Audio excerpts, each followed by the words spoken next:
Hello, gem hunter. Has this ever happened to you? While enjoying a walk in nature, you come across a beautiful stone on the ground. Intrigued, you pick it up to take a closer look. After examining it, you either toss it aside or keep it as a souvenir to take home. But what if that pretty stone was actually a precious gem? Imagine accidentally discarding a gemstone valuable enough to make you rich. Now, while stumbling upon a valuable gem by chance might sound rare, it's not impossible. Believe it or not, there are dozens of real-life stories where people have found priceless gemstones in the most unexpected places. In fact, if I were to share all those stories, it would fill 2 entire videos. To make sure you never let a valuable gemstone slip through your fingers, I'm going to share 7 simple tips for identifying precious stones, even if you're a complete beginner. In other words, by the end of this video, you'll have the confidence to determine whether a stone you find might actually be worth something.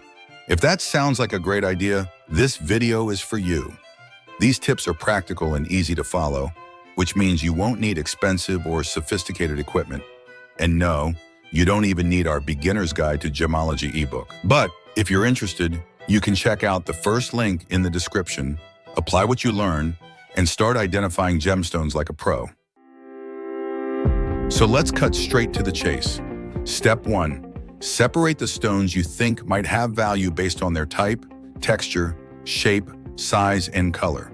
If you have more than one type of stone, organizing them into categories will make the identification process much easier as you move through the next steps. If you only have one stone, simply move on to the next step, comparison. Even if you know nothing about gemstones or a complete beginner, it's possible to determine if your stone is valuable by comparing it to known gemstones like diamonds, tourmalines, emeralds, aquamarines, topazes, rubies, and garnets. You don't need physical samples for this. Start by searching for images of these gemstones online. Once you find pictures that closely resemble your stone, move on to videos, preferably in high definition, so you can observe details like luster, structure, and texture, and compare them to your find. Don't focus solely on the color. Pay close attention to areas where your stone might have fractured and check if it is translucent, as this will help with identification. For instance, diamonds are rarely larger than your pinky fingernail. Regardless of their color, they exhibit a distinct metallic luster and unmistakable clarity. Tourmalines, on the other hand, come in a variety of colors and are often found in tubular shapes like this one. Notice their vertical grooves along the sides. If you found a stone like that, it might be a tourmaline. Emeralds are recognizable by their intense green color, often containing black or whitish inclusions. They are typically found in solid rock formations or gravel beds, depending on the region. Aquamarine is another gemstone characterized by its bluish-green hue, often associated with quartz. Some people may even confuse blue topaz with aquamarine, just as garnet is sometimes mistaken for ruby. However, all these gems require detailed comparisons to make a more accurate identification. Even diamonds depend on factors like clarity and color to determine their value. For example, if you find a ruby, it must be vividly red and pure to be considered valuable. Many rubies and diamonds found in nature are of poor quality, making them suitable only for industrial use and, as a result, less valuable. Dark and opaque stones tend to be less valuable, even if they belong to a generally valuable gemstone type. But does that mean you should panic and give up your search for gems? Not at all. Quite the opposite. If you find a low-quality diamond, dull and opaque, it could be a sign that higher-quality diamonds are nearby.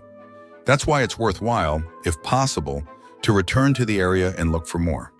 For a gemstone to be valuable, it must be clear and vibrant in color. High-value stones have a high degree of purity and intense color. For example, even if you find a ruby, it must be vividly red and pure to hold significant value. Stones with weak colors or that are opaque generally have less value. That's why it's so important to explore the location where you found the stone. Searching for others of higher quality could lead to even greater rewards.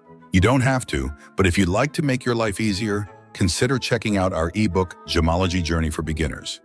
This digital guide is perfect for anyone starting out. It provides in-depth information about the characteristics of gemstones, helping you identify and evaluate your finds with confidence. Also, don't be fooled by the reflective sparkle of a broken stone. Quartz crystals, for example, are incredibly beautiful and captivating, but quartz is the second most abundant mineral on Earth. This means it won't bring in much money unless you're selling it by the ton. That said, if you found a diamond rather than quartz, the brilliance of a diamond is very hard to mistake. Watching a few example videos online can help you distinguish the two with ease. Of course, to sell your gemstone, you'll need to take it to a jeweler for proper testing and certification. However, familiarizing yourself with examples can help you avoid being deceived. Beyond the characteristics we've already discussed, there are additional physical properties that can assist in identifying the gemstone. For instance, you can use the Mohs scale to assess your stone's hardness. Diamonds, for example, have the maximum hardness of 10. A simple and interesting test is using wet sandpaper. If the stone scratches or wears down, it's not a diamond. Additionally, gemstones often have specific densities. This means weighing your stone and comparing its weight to the typical density of known gems can be a helpful indicator. Another useful method is testing for refraction. Certain gemstones, like diamonds and emeralds, have high refractive indices, which give them their intense sparkle. Refraction tests can be done using specialized instruments, but there are also plenty of DIY tutorials on YouTube for home testing. The imperfections in your stone are also worth noting. Many gemstones have natural inclusions and flaws that can aid in identification. For example, emeralds often have small cracks or inclusions that are natural and can help distinguish them from synthetic or fake stones. If even after all these tips, you're still unsure, your best option is to consult a specialist. Gemologists or experienced prospectors can provide accurate identification and assess your stone's quality and value. Search for gemological laboratories, jewelry stores, or museums in your area, and reach out to these institutions to inquire if they offer identification services. But that's not all, because now that we've covered the theoretical process, let's move on to practical examples to make everything even clearer. Imagine you found a green stone and want to determine if it's an emerald. First, compare it with images of emeralds and look for key features such as the green color, the presence of inclusions, and the stone's shape. Then perform a hardness test to check if the stone scratches glass or quartz crystals. Glass has a hardness of 5, quartz has a hardness of 7, and emeralds range from 7.5 to 8 on the Mohs scale. After that, examine the intensity of the green color and the clarity of the stone, as high-quality emeralds have a deep green hue and minimal visible inclusions. You can follow this same process for any gemstone you find.